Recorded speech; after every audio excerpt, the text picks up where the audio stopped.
You're not needed anymore, so please go. Why would you say that after everything we've been through? This house is enough. I'm going to live here with my daughter and the others. I worked hard for 15 years to save up and buy this place. I chose a big condo so we could all live together because she wanted to move in. But then my husband stepped in. Why are you surprised? Your job here is done. Thanks for everything up to now. Are you serious? I looked straight at my husband, trying hard to stay calm despite my mixed feelings. Of course, if you don't want to leave, we can get a divorce. Do it quickly. Hearing this, I made up my mind. My husband is unemployed and doesn't understand what would happen if we divorced now. I realized he was a disappointment and I wanted to leave as soon as possible. Understood.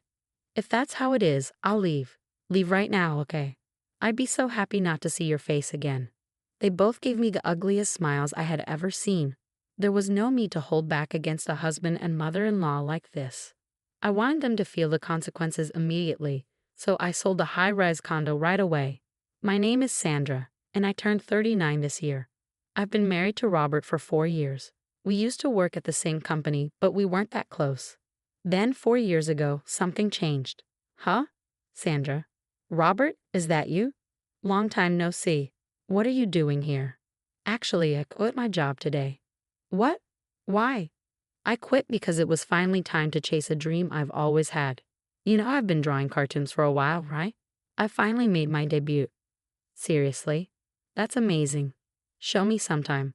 Back then, I didn't have any special feelings for him, but I was happy he praised me. Later, I found out that after quitting the company, Robert started his own business. The last time we saw each other was in our 20s, and at that time, things were going well for me at work. If you're okay with it, why don't we date? That's sudden, isn't it? I think we're really compatible. Robert's confession surprised me, but it didn't feel bad. I was about to turn 35 and thinking about marriage too. But I'm at the age where I want to get married. Then let's get married. What, really? I was overwhelmed by how quickly things were moving. Is that a no? Thank you. Yes. Before I knew it, I had accepted his proposal. I went ahead with it on impulse, and though I was full of anxieties, they proved to be unfounded. You've worked hard here. Want some coffee? Thanks. Another all-nighter? Yeah, the deadline is close. Don't push yourself too hard. Both my marriage and job were going well. In fact, things were so good that I wondered if it was okay for them to be this perfect. Robert understood my work and even took care of household chores when I was busy. There was just one thing that bothered me. By the way, how's work lately? Huh? Oh, it's fine. I've had some free time recently. Why? You've been coming home early and doing all the housework. I'm just doing it because I like to. Don't worry about it, okay? We used to talk about work a lot, but for the last few weeks, he hadn't mentioned anything about his job. I believed him when he said everything was okay and didn't ask more questions. Looking back, that might have been a mistake. Before I knew it, nearly 4 years had passed. My job was going well, and there was even talk of turning my work into comics and animations. Then, I started wanting to have our own home. I've been thinking about getting our own place. What do you think? A house? That sounds great. Oh, but is something wrong? Robert looked down with a regretful expression. I prepared myself, sensing something unpleasant was coming. I know this is sudden, but is there any way my mom could live with us? What? Your mother? She's alone now, and I'm a bit worried about her. Since losing my father-in-law 2 years ago, my mother-in-law seemed to have lost her spirit. It felt like there was a big hole in her heart. I was indeed worried about leaving her alone from now on. Okay, but it will take time to build a house. Maybe a condo would be better. Thank you. Just agreeing to live with her is enough for me. You can decide the rest. Then that's what we'll do. So in between work, I visited various condos since we were going to live together. I wanted something spacious and comfortable. I had savings from 15 years of frugal living. A month after starting the search for a condo, I signed the contract. Today, really? What kind is it? This one. I showed my husband the brochure for the condo I had chosen. I was confident he would be pleased. Is this a high-rise luxury condo? Yes, it is. I thought we might as well. He probably didn't expect me to choose a high-rise. Although surprised, his eyes sparkled like a child who had just received a new toy. Mom will definitely be happy with this. I hope so. With this, A new life, including my mother-in-law, was about to begin, filled with a little anxiety and great anticipation. However, I would soon realize that it was a mistake as soon as we started living with her. Sandra, thanks for letting me stay here. This place is amazing. Oh, it's no big deal. I just did what anyone would do. Everything was fine for a while, but 3 months later, my mother-in-law's behavior suddenly changed a lot. Sorry, could you clean my room? My back hurts. I'm sorry, Mom, I have to work now. Then my mother-in-law said something completely different from her usual kindness. Work? You just stay in your room all day while Robert does all the housework, don't you? Robert and I decided that together. No more excuses. Just do it now, please. I didn't understand why she was acting so differently. All I knew then was that not doing what she asked would only cause more problems, so I cleaned the room thoroughly as she wanted. I'll be in the living room. Let me know when you're done. She didn't help at all and just relaxed in comfort. Why did I have to do this? I felt frustrated. I'm finished.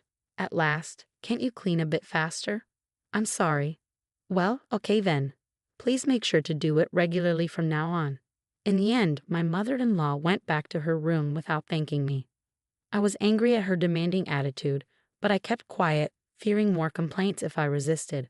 I told my husband about it. My mom? Why would she do that? I'll talk to her. Really? I find it hard to talk back to her. Don't worry, I'll handle it. His reassurance made me feel better.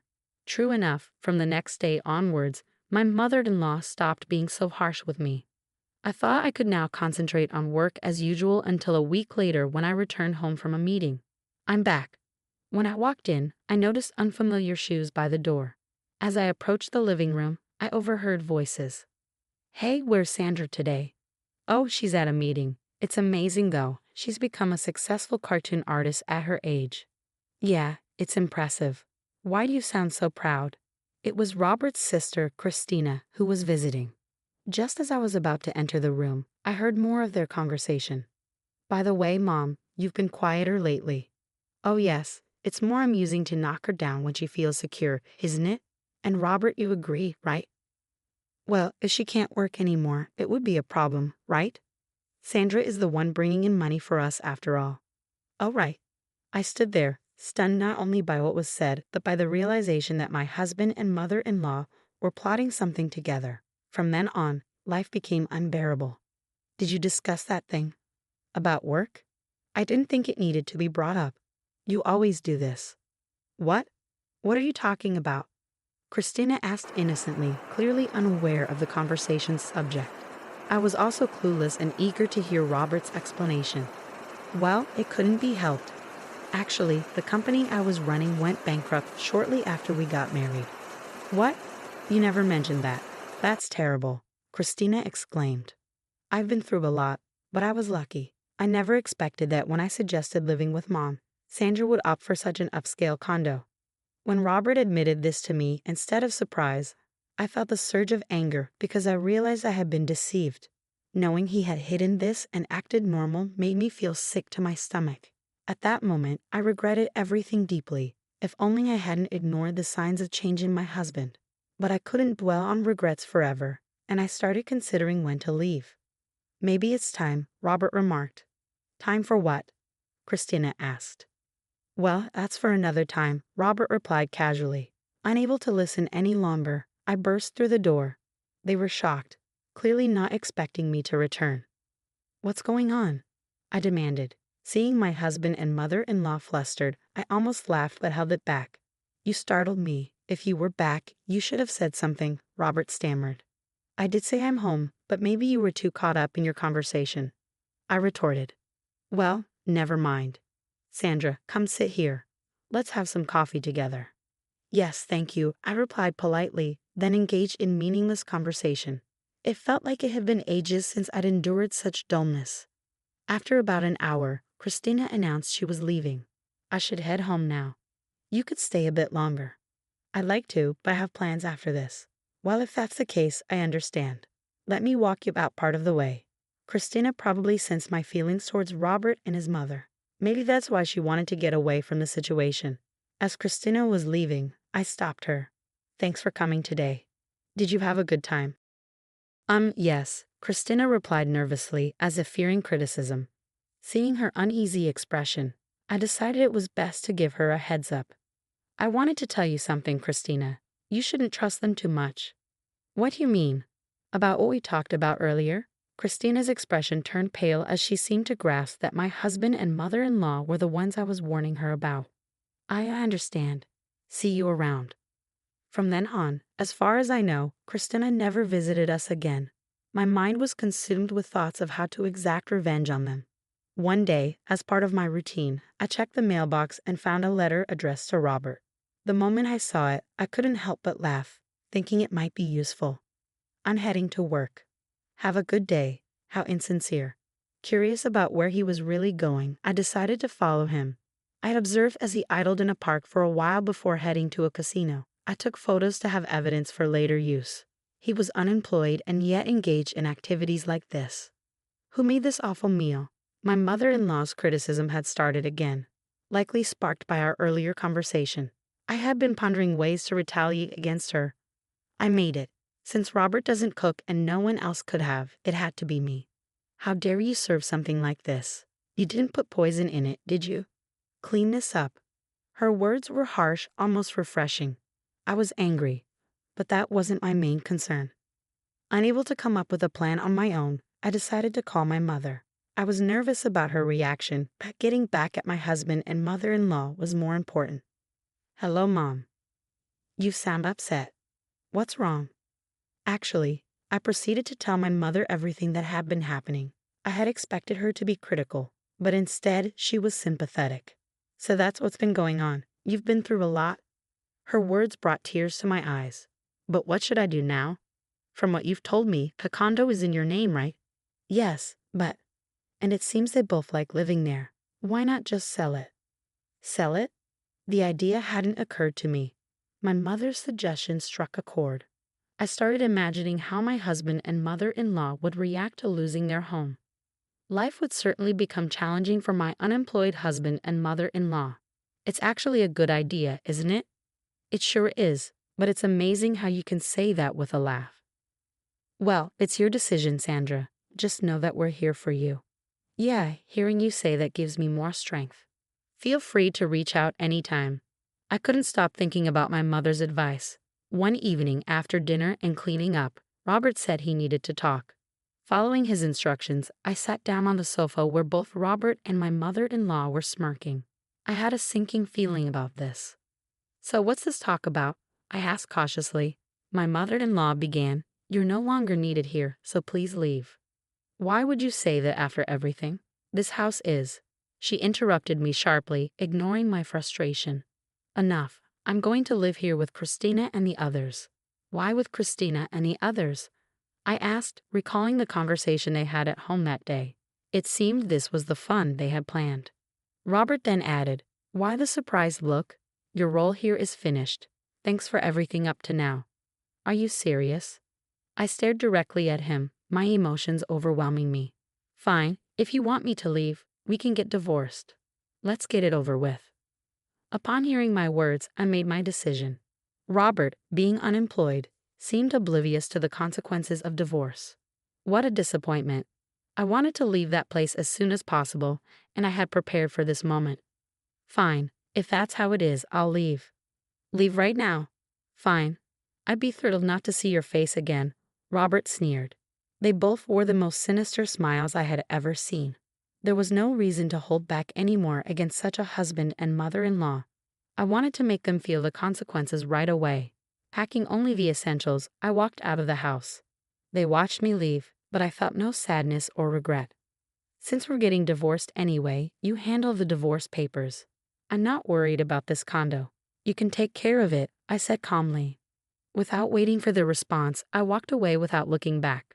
They could say whatever they wanted. For now, I decided to return to my parents' home. I'm on my way home. So, you've made your decision? Yes, I might be a bit of a burden for a while. Your father and I are here for you. Take your time coming back. At home, my parents welcomed me with unchanged warmth. Seeing their faces, I felt a profound sense of relief. Welcome back. I'm home. It's been a while since you've been here. Take it easy today. Thank you. That night, I slept peacefully for the first time in a long while. The next day, I wasted no time. I prepared the divorce papers and headed straight to the real estate agent. It was better to sell the condo than to leave it for my husband and mother-in-law, who had no income and would struggle without a home. This condo is in demand. We should find a buyer quickly. That's good to hear. Please take care of it. Consider it done. A month later, the real estate agent informed me that a buyer was interested in the condo. My ex-husband and mother-in-law were still living there, and during that month, I had successfully finalized the divorce. They were now strangers to me, and I eagerly anticipated meeting these two oblivious individuals. The potential buyer wants to view the property soon. Got it. Can I be there for the showing? That would be very helpful. Please join us. The day of the showing finally arrived. As I opened the front door, Robert burst out. Hey, who let you in? Who are you people? Apparently he hadn't noticed me, so I stepped forward. Long time no see. Huh? Why are you here? Funny you should ask. After all, this condo is in my name. What? It seemed he hadn't understood the situation yet. Don't you get it? It means this place isn't yours to claim. That can't be true, he stammered. Then my mother-in-law appeared, which I thought was perfect timing. I decided to confront both of them right then and there. Hey, what are you doing causing a scene in someone's home? Don't just barge in here. I could call the police on you. That should be my line. You two have no right to live here. Talking nonsense won't help you. This place belongs to us. I sighed at their stubbornness. Could you please leave this house immediately? You're disrupting the viewing. Viewing? Why would there be a viewing? Because I've put this condo up for sale. Like I said, I bought this place, so I own it. Robert seemed too furious to comprehend. Even if what you're saying is true, where are we supposed to live? Why don't you go back to your parents' house? We tore down that old house. Oh, that's unfortunate. Stop joking. Robert tried to grab me. Fortunately, I dodged quickly, and he stumbled and fell dramatically. Everyone except my mother-in-law burst into laughter at his fall. If you don't want me to call the police for trespassing, please leave. You're in the way. I looked down at him as I spoke. When I saw his face, he looked like he was on the verge of tears, finally understanding the situation. He then knelt down and begged, but nothing he could do would change my mind. We were wrong. Please forgive us. Mom, apologize to her too. Why should I? Apologizing won't change anything now. Can you just disappear from my sight? I won't ask again. With that, Robert, dragging his mother by the hand, fled like a defeated animal. Watching them leave like that brought an unexpected sense of relief. The viewing proceeded smoothly and the sale was finalized. I informed them both they needed to remove any remaining belongings from the condo. That was my final act of leniency. Later, I received a call from Christina. What's going on, Christina? It's about my mom and what happened. Curious about their situation, since I hadn't kept track of them, I listened attentively. It seems they're living in a tiny one-room apartment now. See, I warned you not to trust them. I've definitely learned that lesson from this experience. It turned out Christina had taken my advice and refused any further involvement with them, which is why she wasn't present during the viewing. From now on, it's best to keep your distance from them, I advised. Yes, Christina agreed, determined to avoid any more entanglements with those two. However, not long after, Robert reached out to me again. Can you lend me some money? Just a little. That's your own fault for gambling and accumulating debt. I found debt collection letters addressed to you by chance. And I also had someone follow you when you lied about having a job and went out. I'm working seriously now, but I still have debts, and it's hard to make ends meet. That's not my problem.